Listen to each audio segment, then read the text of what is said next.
I sacrificed years building my son's future while he drifted away and cut me out of his wedding, but when debt and a lavish bride left him desperate, he came begging for money.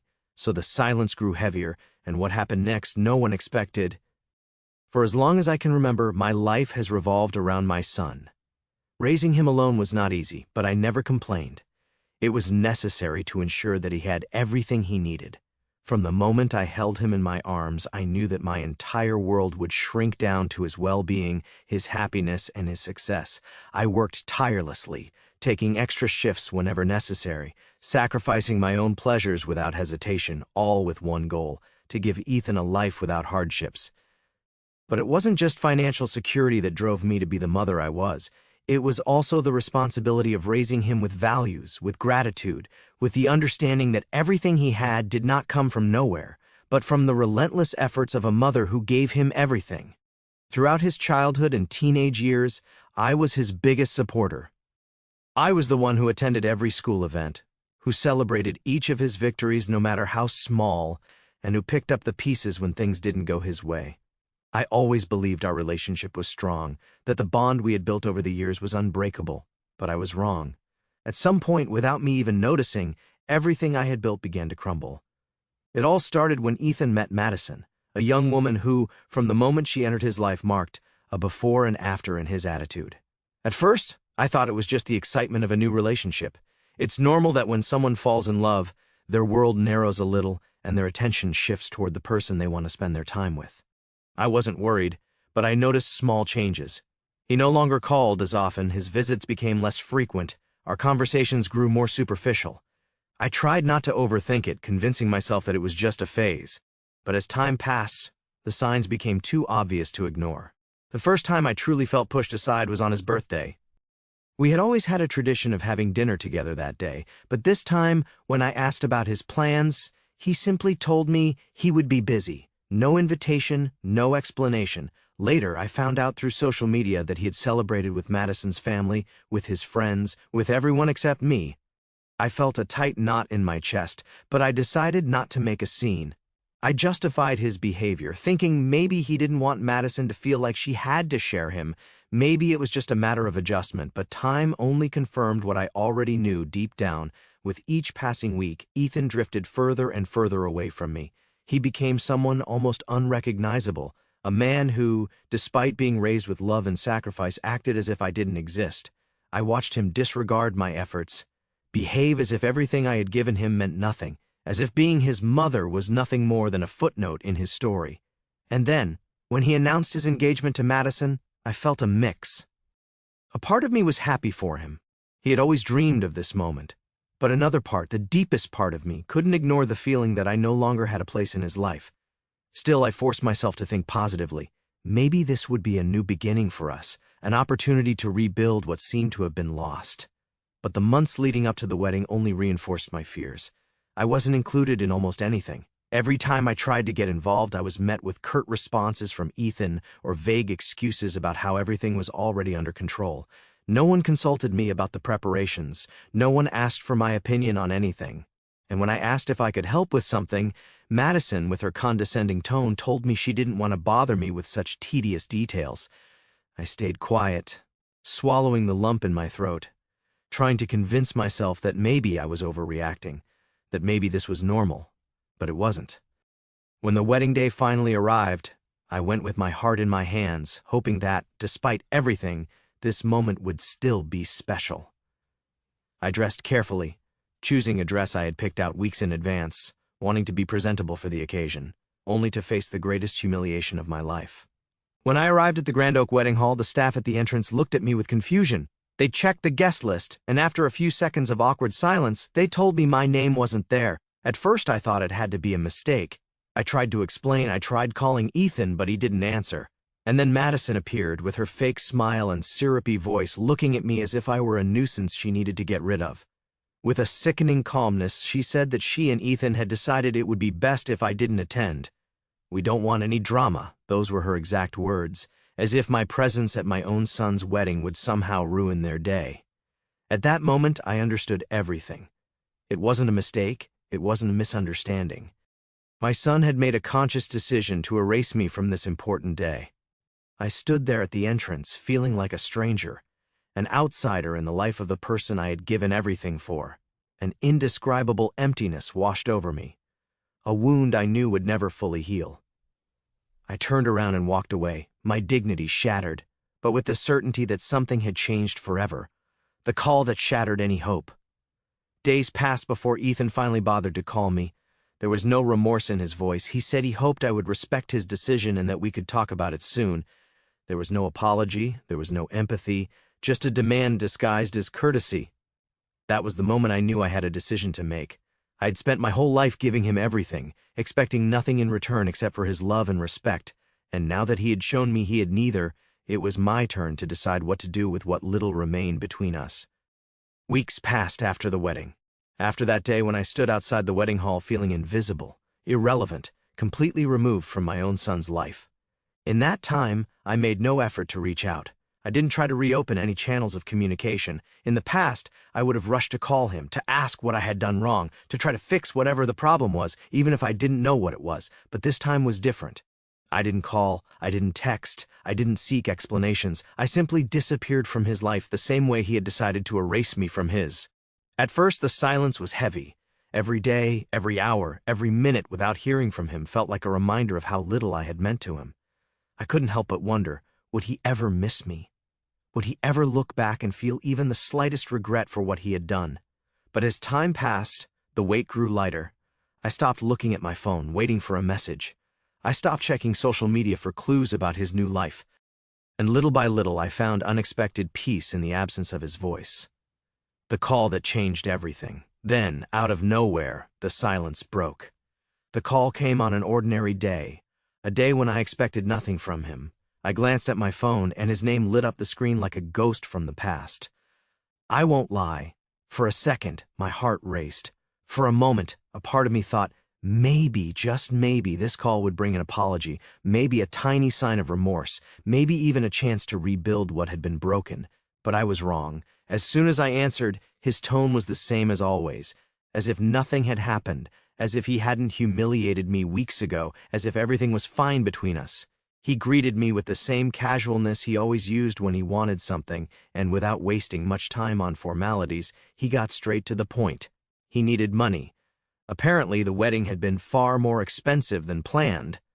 Madison, with her extravagant tastes and dream wedding fantasies, had spent way more than they had budgeted for. And now, despite the cash gifts from their guests, it wasn't enough to cover their honeymoon at Hawaiian Paradise Resort. They had come up short, and without hesitation, Ethan had decided to turn to me to fill that financial gap. As he spoke, explaining his situation with an almost insulting casualness, I couldn't help but wonder, how is it possible that he felt no shame? How could he call and ask me for money after what he had done? How could he even imagine that, after excluding me from his wedding, he would have the audacity to ask me to finance his happiness with the woman who had been complicit in his disregard for me? I listened to his entire speech without interrupting, without saying a word. I let him talk, let him try to convince me with that voice that had once softened my heart. But now, all it did was fill me with indifference. And when he finished, when he finally stopped talking and waited for my response, I gave him the only answer he deserved, a hard no. I answered him with a calmness that even surprised me. No, just as he had chosen to remove me from his wedding, I was now choosing to remove myself from his list of solutions. If he wanted a life without me, then he would have to live with the consequences of that decision. There was silence, a long, heavy, uncomfortable silence, and then his tone changed. Gone was the fake kindness, now there was irritation, disbelief, as if he truly could not comprehend that his own mother would dare to say no to him. "You should be grateful I'm even calling you," he said, his voice laced with arrogance, making my stomach turn. In another time, in another context, those words might have hurt me. They might have made me doubt myself, made me feel guilty. But in that moment, at that exact instant, all I felt was a dark, profound satisfaction. For the first time, I was truly seeing my son for who he was, an entitled man who saw his mother as nothing more than an ATM, an inexhaustible resource he could tap into whenever he needed, without ever giving anything in return. I hung up without another word. Then I blocked his number. Minutes later, my phone vibrated again, a message from Madison. "You're a terrible mother. You ruined the start of our marriage." I read her words, and for the first time in a long time I smiled, because in that moment I knew I had made the right decision. And the best part? This was just the beginning. Time passed, and the silence between us settled in again, but this time it carried more weight, more meaning. It wasn't the awkward silence that comes with the hope of reconciliation. It was the silence that came with the certainty that the distance between us had become irreparable. After that last phone call, after my firm refusal and Madison's venomous message, I never heard from Ethan again. He made no further attempts to contact me, no attempts to convince me. And in some way, that confirmed what I had already suspected. He never called for any reason other than money. He never wanted to mend our relationship. There had never been even the slightest trace of genuine remorse. He only needed me when life backed him into a corner.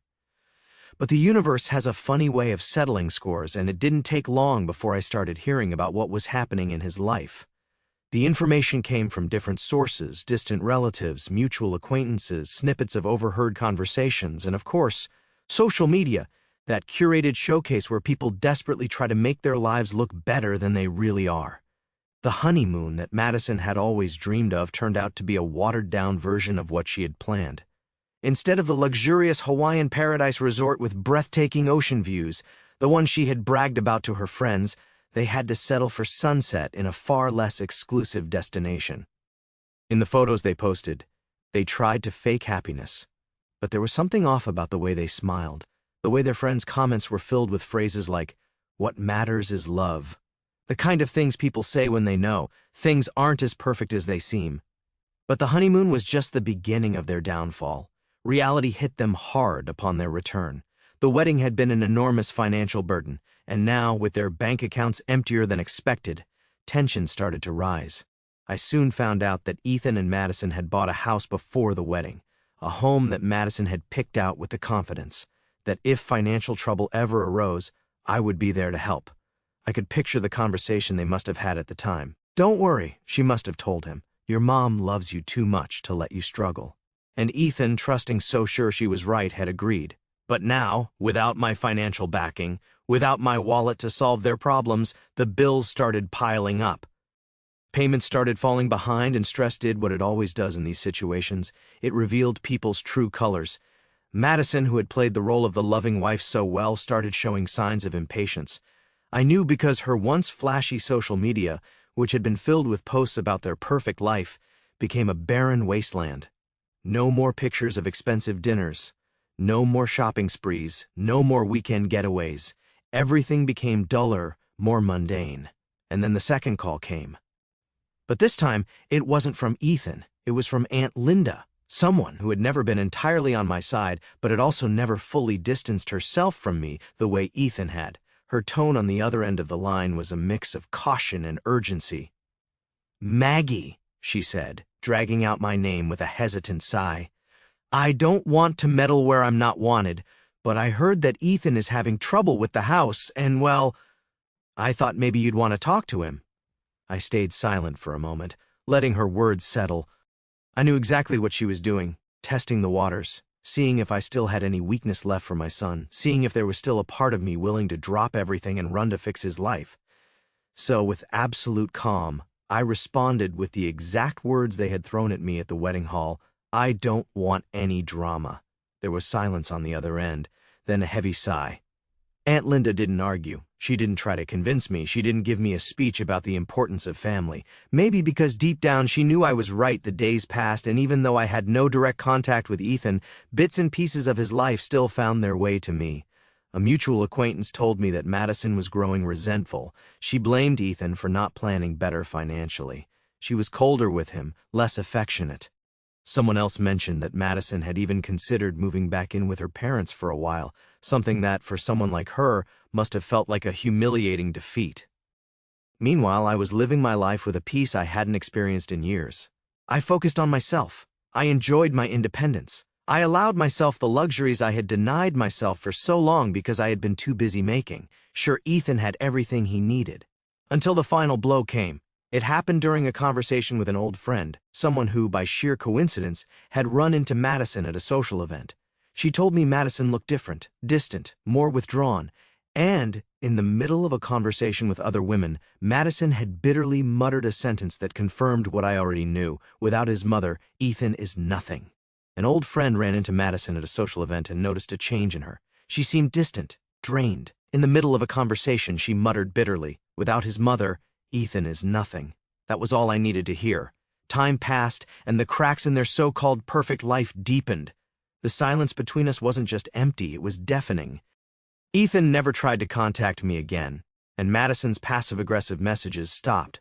But the truth always finds a way to surface, through whispers from acquaintances and the occasional social media update. I pieced together the reality of their downfall. Madison no longer flaunted expensive gifts or weekend getaways. The house they had bought so eagerly had become a financial nightmare. Without my financial support, bills piled up, overdue payments stacked one on top of the other, and stress took its toll. Madison, who once played the devoted wife, began to pull away. A mutual acquaintance told me she was less patient with Ethan, colder in public. Her sarcastic remarks revealed growing resentment. She blamed him for not giving her the life she expected, for failing her plan. She had assumed someone would step in to save them. That someone had always been me, but not this time. The breaking point. Then the real collapse began. One day, in a fit of frustration, Madison left. It wasn't an official divorce. No legal papers, no final goodbye. She simply left. At first, she framed it as taking space or needing time to think, but everyone knew what it really meant.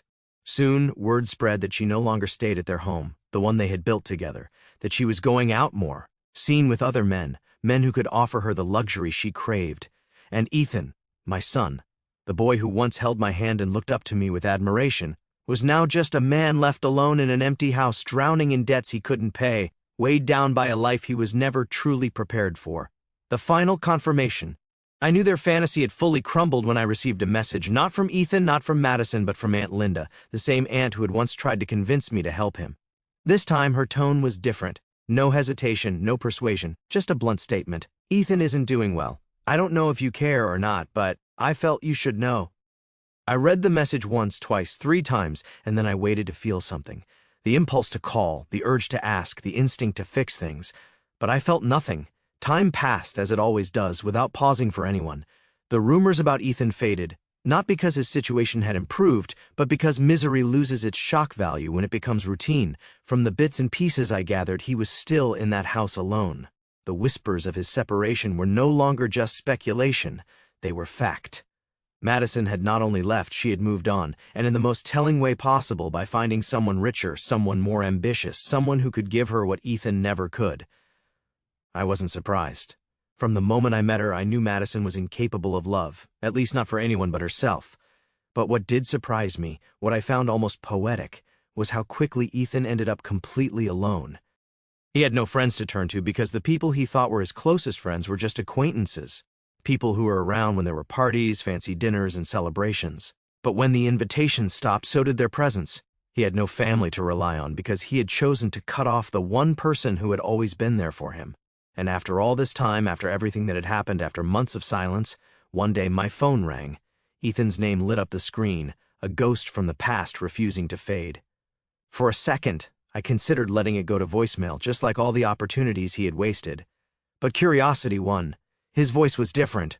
Gone was the arrogance. He sounded tired, as if the weight of his choices had finally crushed him. No fake pleasantries, no attempts to smooth things over, just a simple request. He needed to see me, to talk. Maybe once I would have seen this as a chance to rebuild, but I wasn't just any mother, not after everything. So, with an icy calm, I asked, "What do you really want?" Silence, then a heavy sigh, before the truth spilled out. He needed help. Money. The house, his prized symbol of independence, was drowning him in debt. He couldn't sell it, couldn't keep up with payments, and he had no one else to turn to. I listened, letting his words settle, but I felt nothing, no sympathy, no guilt, no desire to save him, because I finally understood he wasn't calling me. He wasn't looking for his mother. He was looking for security, for a safety net. I answered with the same calmness he had once used when shutting me out of his wedding. "You chose your path. I chose mine, and unfortunately, it no longer includes you." Silence. Then his voice cracked. Are you really going to abandon me? I didn't falter.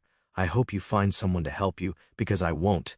And before he could beg, before he could try to manipulate me again, I hung up. Days passed, and the weight of that last conversation faded. Not because I forgot, not because the pain healed, but because at some point it simply stopped mattering. Ethan's life unraveled, but it was no longer my burden to carry. The house that had once symbolized his independence became his downfall. Unable to sell it at the price he wanted, he lost nearly everything. Homeless, broke, stripped of the illusion of a life that was never truly his. For a while he searched for help. Distant relatives, old friends, anyone who still felt enough pity to extend a hand. But people grow tired of carrying those who never learned to stand on their own. And Madison? She moved on with terrifying ease, as if Ethan had never existed. She married a wealthy businessman, one who could give her the life she had always craved. Their travels, luxury dinners, and extravagant lifestyle were plastered all over social media, a calculated message to the world, a final erasure of her past mistake. I wondered if Ethan had seen the photos, if he had felt the same burning humiliation I once did when he excluded me from his wedding without remorse. But the difference between us? When he betrayed me, I still had my life, my independence, my peace. But Ethan, he gambled everything on a single card, and when that card burned, he was left with nothing. Rumors said he had moved into a small apartment, taken a mediocre job just to survive, his life reduced to a shadow of what it once was. But eventually, even those whispers faded, because I stopped listening. I stopped caring, because while he was falling, I was rising. For years I had given him everything, ensuring he never lacked a thing. And when the time came for him to prove it was all worth it, he cast me aside like I meant nothing. But now, after everything, I finally understood the most ruthless revenge is not always an act of destruction. Sometimes, the cruelest justice is simply letting life do its work. And life, merciless and fair, taught Ethan the lesson he never wanted to learn. As for me, I moved forward, not with anger, not with hatred, but with the unshakable certainty that I had finally reclaimed what had always been mine, my peace.